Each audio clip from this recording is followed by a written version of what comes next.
there are people who make very, they climb on the ivory tower and they make very, very sort of judgmental pronouncements based on a very limited set of life experiences.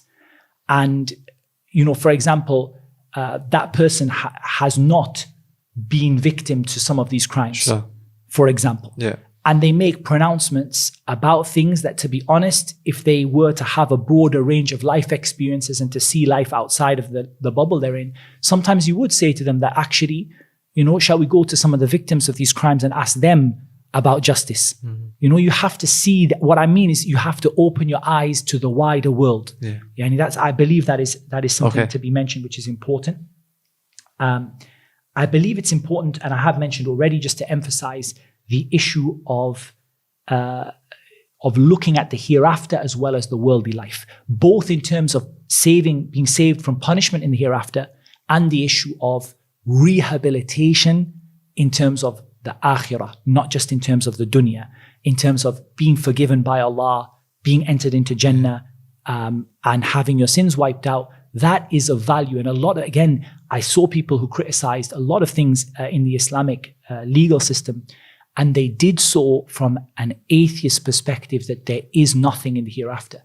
And I believe that skews your judgment about these issues. So it's important to remember that Islam doesn't just look at the dunya. It's not just about your life here.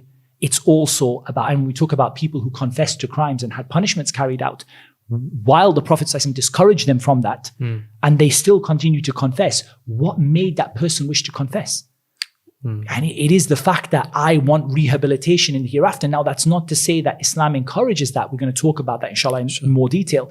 But just to understand that people didn't see, the people living through that, they weren't just looking at what's going to happen today and tomorrow and next week. They were looking at, what am I going to be like when I stand in front of Allah, Yawm al-Qiyamah. I think it's really important to mention 2 or 3 core principles. I think, first of all, that when we talk about punishments, that punishments are the right of the sultan. They are the right of the person in authority. Islam doesn't advocate vigilantism. It doesn't advocate people taking the law into their own hands, and this only creates chaos. In reality, it has to be done through the framework of authority.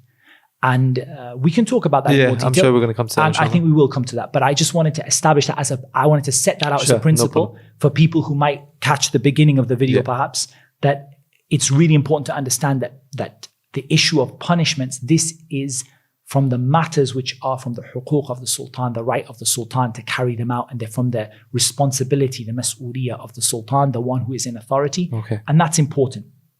And